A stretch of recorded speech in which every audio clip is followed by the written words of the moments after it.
Michigan football coach Sherrone Moore says release his text messages to Connor Stalions from SpyGate. Oh, and he seems closer to finding a starting quarterback. Locked on Big Ten starts right now.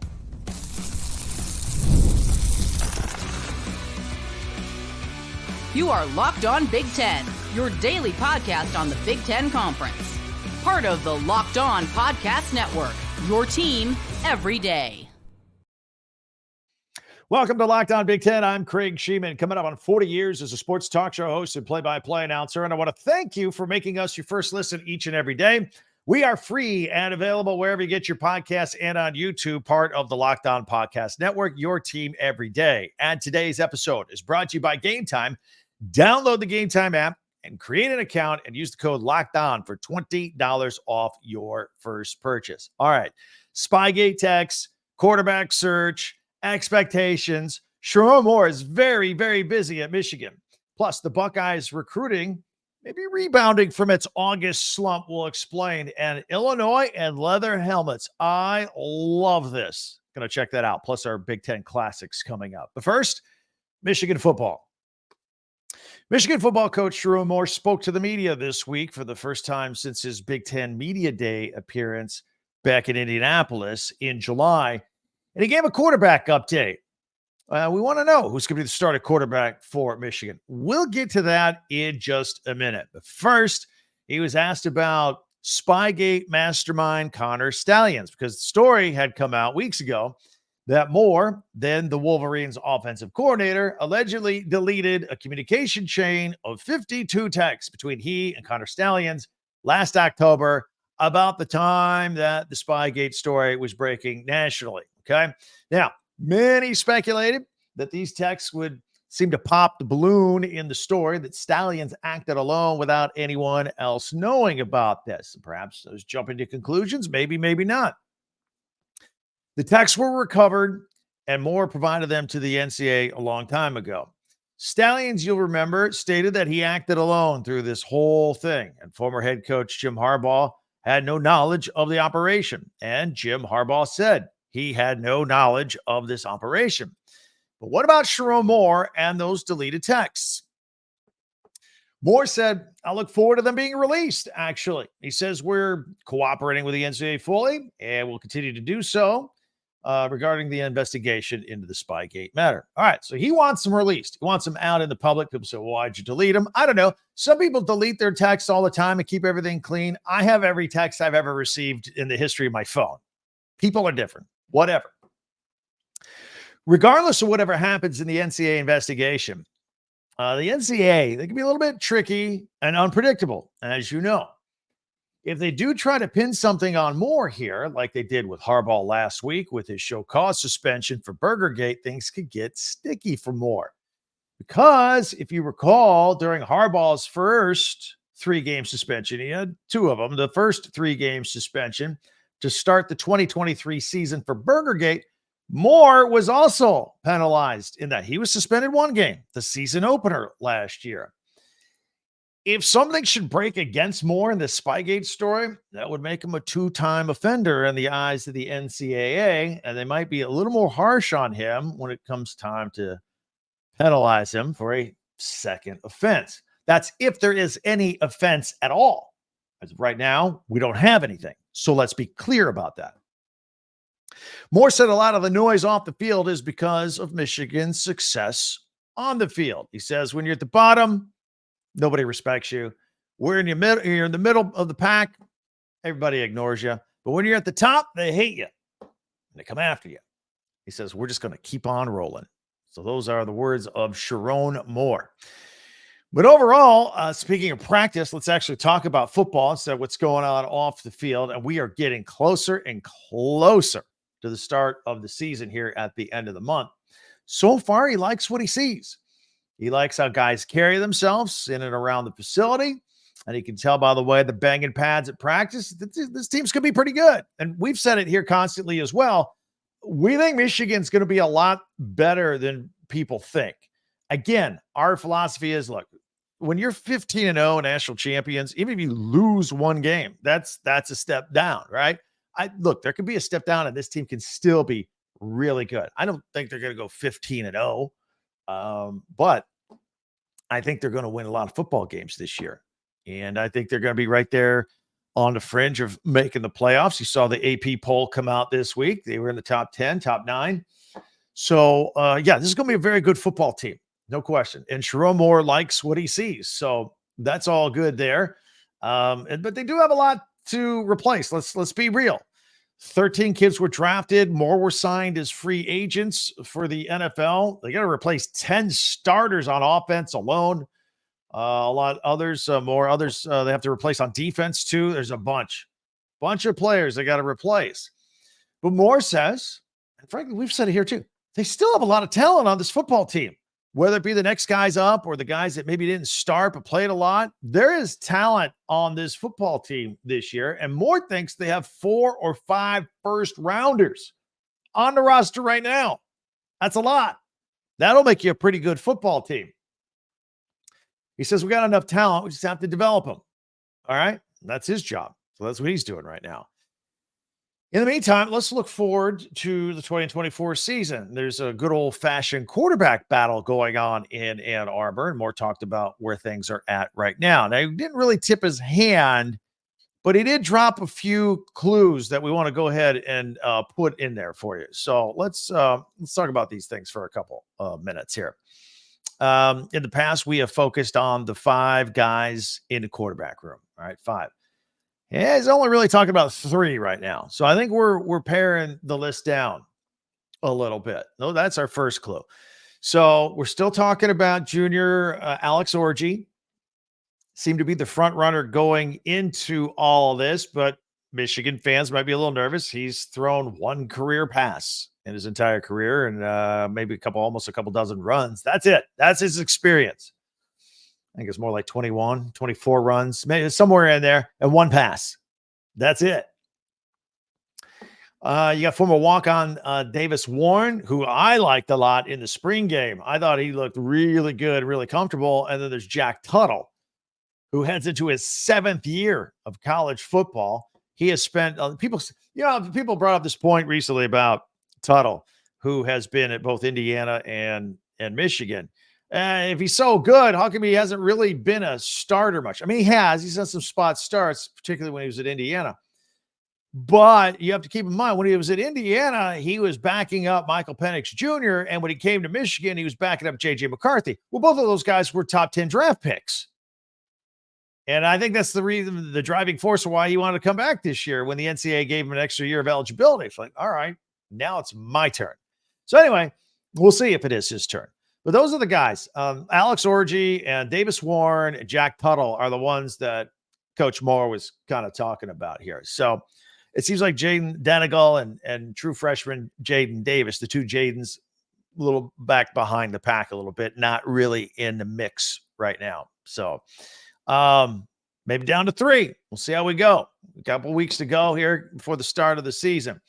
Moore said that all 3 have good days. They're all kind of like on an even plane. And Moore says he has no fake timeline here to name a starter. He said he can name a starter the week of the first game. He could name a starter right before the start of the first game, right before kickoff, August 31st against Fresno State. So he's not tipping his cards at all, tipping his hand. But we're able to deduce and kind of massage our way around the story, kind of feel it out here and where we're at. So down to 3, we think. In case you missed it yesterday, we're talking about the August 31st game against Fresno, and we discussed briefly that, Jim Harbaugh was going to be the honorary captain and come back and big old celebration, national championship, all that kind of fit in between where preseason and NFL regular season were starting. There was a little gap in his schedule. Well, all of a sudden, he's not going to come now. Says he's in the foxhole, getting ready for the Chargers and can't make it, and then want to take away from the 2024 team. So he's not going to be there. His parents are going to take his place. His mom and dad are going to be the honorary captains for that week 1 game. Speaking of former Michigan quarterbacks and also former Wolverine and now Minnesota Vikings quarterback, J.J. McCarthy got a little bit more on his torn meniscus. He had surgery on Wednesday.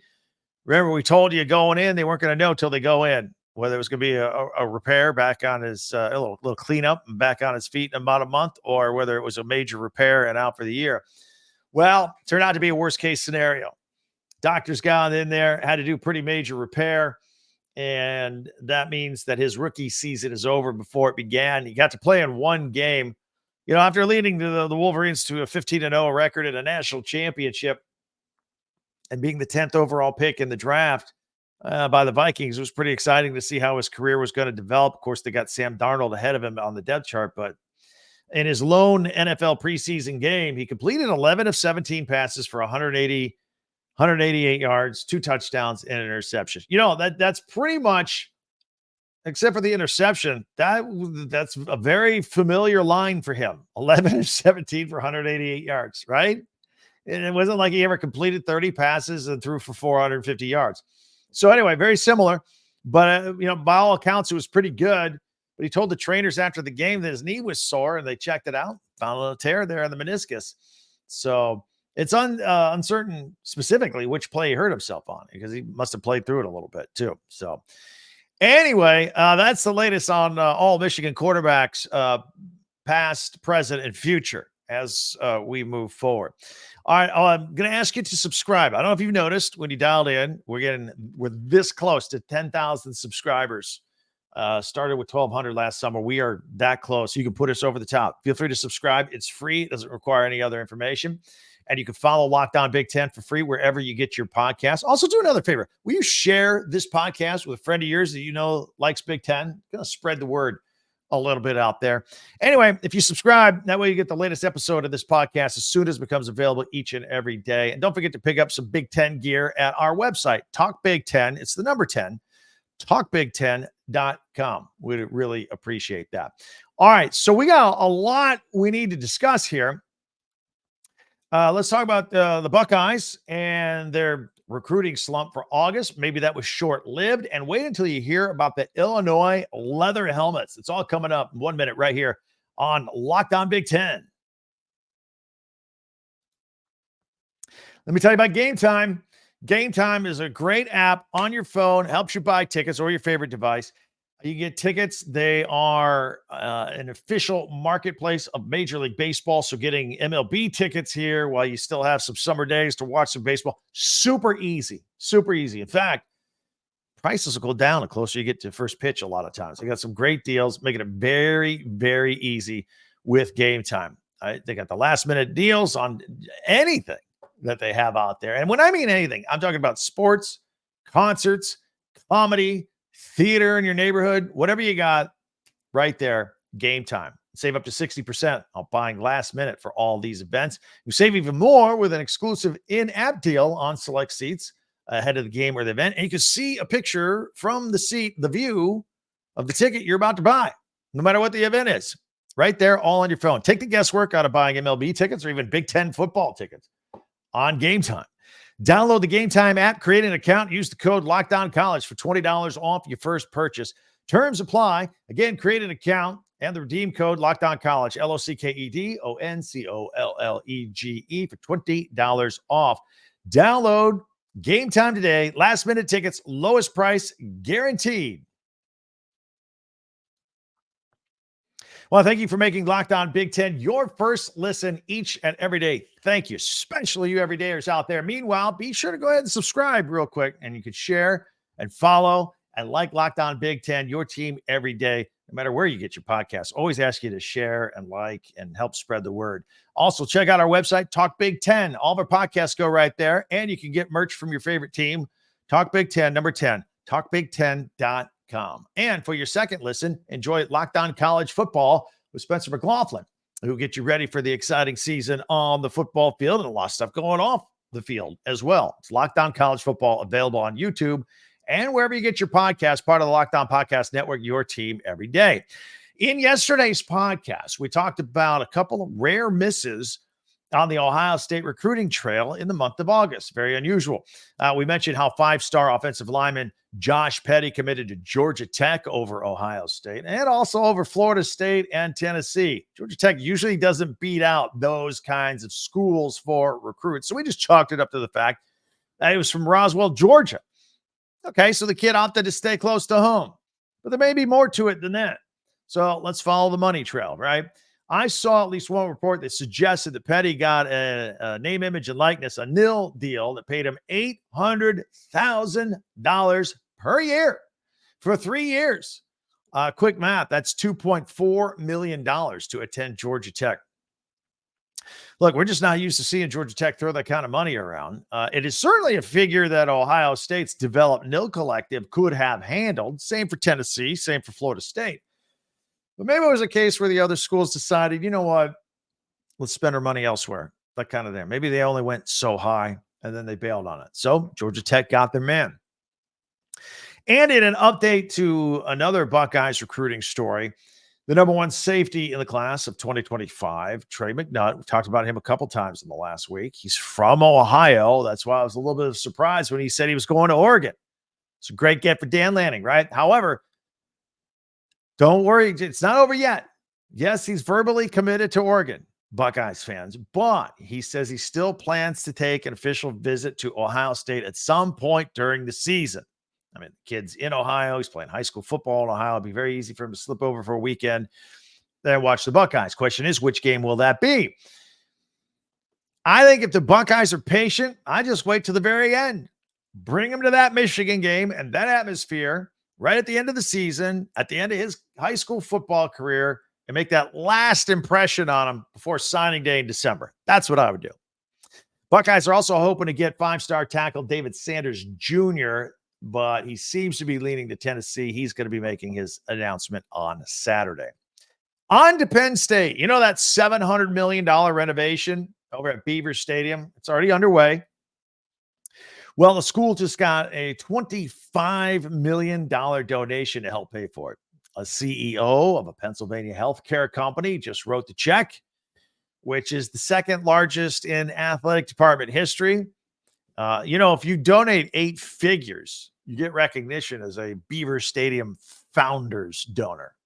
So if that's worth 8 figures to you, write a check. On the field, by the way, James Franklin is pleasantly surprised with the defensive line at practice so far. In fact, he mentioned 2023 transfer Alonzo Ford. He came from Old Dominion, got hurt last year in August, so a lot of people haven't really seen much of him. He was out of action all the way from last August through spring football. He's just getting back to form, and he's put on 30 pounds of muscle. Some pretty good weight from his Old Dominion playing days. So it looks like the training staff's done a nice job with him there, getting the weight room and the diet right and all that stuff. He is particularly good against the run, and defensive tackle, of course, is one of the deepest positions of the Nittany Lions roster right now. So a little update on him. So good news for Penn State. Now, if you like old school, and who doesn't, right? You're going to like this.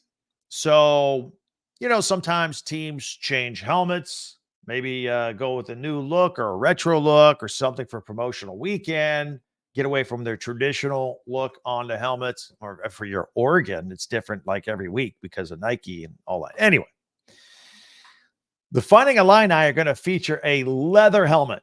A leather helmet. Yeah, you're going, Craig, that's stupid. The concussions, they're not going to be playing with leather helmets. Well, it's going to be hand-painted, like 3D hand-painted, and it's going to look like a leather helmet. And Illinois is going to wear them against Michigan October 19th. That, of course, if you're a Fighting Illini fan, you know that is commemorating the 100th anniversary of the Michigan series, the Michigan-Illinois game. And 100 years ago, that's the one where Red Grange scored 6 touchdowns. So it's a big deal. So because Red Grange is old school, superstar, 100 years ago, they're going with a leather helmet. I saw pictures of this today. It looks cool. I'm gonna try and remember to post them on our Tuesday tweets next week if I can remember to do that. It's really cool. So I'm looking forward to checking that out. It's gonna look awesome on TV. All right, so coming up, we'll get you ready for the weekend. We got our Big Ten Classics on the Big Ten Network. Since it's too hot and nasty outside here in late August, mid-August, stay inside of the air condition, watch the Big Ten Classics or some Big Ten training camp shows as well. We'll have all those details for you. It's coming up here in just a minute on Locked On Big Ten.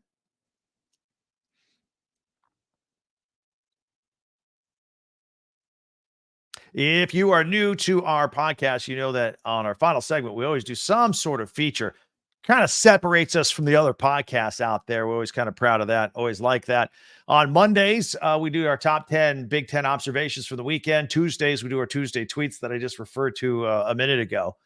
Wednesdays, we do some sort of power rankings. Thursdays, we look ahead to the Big Ten Network's Big Ten Classics. They usually have a lot of classics and or live programming or all this other stuff that we always like to mention, even though we are not affiliated with the Big Ten Network, but we like a lot of the same stuff. And on Friday, we do pigskin picks or some kind of pick 'em or prop bets, that kind of stuff. Always odds for Heisman's, all that. But pretty soon, a couple more weeks, we're going to have actual games, point spreads, numbers, all that to look at. We're very excited about that. All right, I'm going to put this on screen and we can check this out. If you're on audio only, no problem. We'll describe what's going on. And we'll pick it up with Friday on the Big Ten Network. Friday, August 16th. We'll pick it up at 4 o'clock. These are Eastern times, 4 o'clock Eastern. They do a good job of this. I like this. The Big Ten Network goes around to each of the training camps, all 18 of them, interviewing players and coaches and kind of tying the storylines together. They do a really nice job. So it's worthy of me promoting them as well. I watch them. At 4 p.m., they'll these are a couple of weeks, a couple of days old now, but in case you missed them, West Lafayette, they Purdue football training camp. Ryan Walters out there at 4 o'clock Eastern time, and then at 6 o'clock Eastern. I haven't put them all on here. These are just some of them highlighting here. PJ Fleck and Minnesota and their camp. They'll be re-airing that at 6 o'clock and then at 7 o'clock. Matt Rule, Dylan Raiola, quarterback there, the freshman. See how he's coming along with a Nebraska camp report. And these are an hour long, by the way. And then at 8 o'clock, Kirk Ferentz, Kay McNamara and company. Tim Lester, the new offensive coordinator, the look at the Iowa training camp Friday night at 8 o'clock. And then on Saturday, we actually have a classic. They haven't been airing too many lately. They'll start doing more and more of these, but they've been doing a lot of the training camps instead. We got an Oregon football classic at 3 o'clock Eastern on Saturday. So if you're out in Oregon, that's at noon.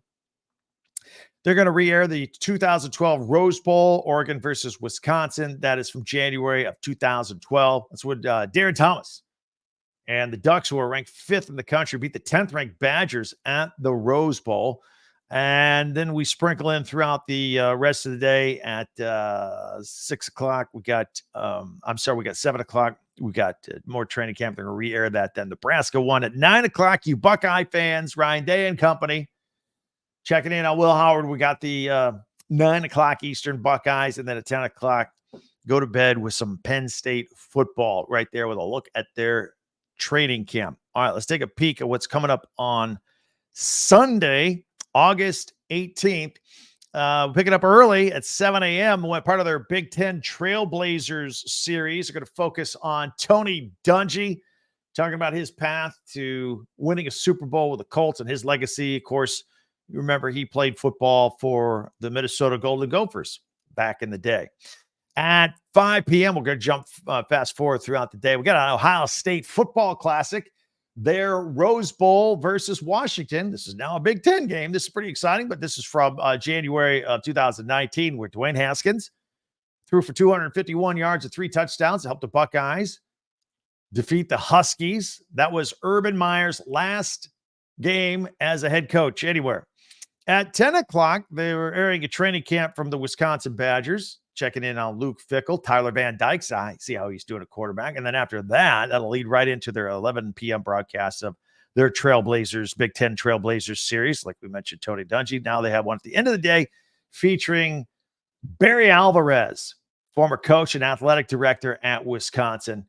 And so he's discussing his path, his playing career, his coaching career, helping out the Badgers, athletic director career, all that. If you like the Badgers, stay up late on Sunday night and check that out. So that's part of our Big Ten classics and programming that we like to talk about, and that'll get you ready for the weekend. So unbelievable. Time flies. Always appreciate it. Never take it for granted. Thank you for checking us out here today. Many ways for you to interact with me here at Twitter, of course, or X, if you prefer, at Talk Big Ten number 10. The comments on YouTube are incredible. Keep that coming up. And also, you can reach out to us at our website via email, if you will, at talkbig10.com.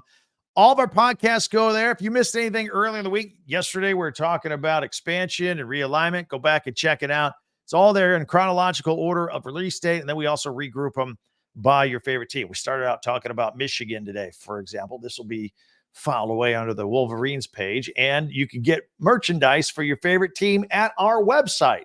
Get ready for the football season. Get you something new, hat or t-shirt or golf shirt, pennants for the wall. Go to the website, Talk Big 10, number 10, talkbig10.com. And before you do anything else, subscribe. Push us over 10,000. That would be great. It's free. Doesn't cost any money.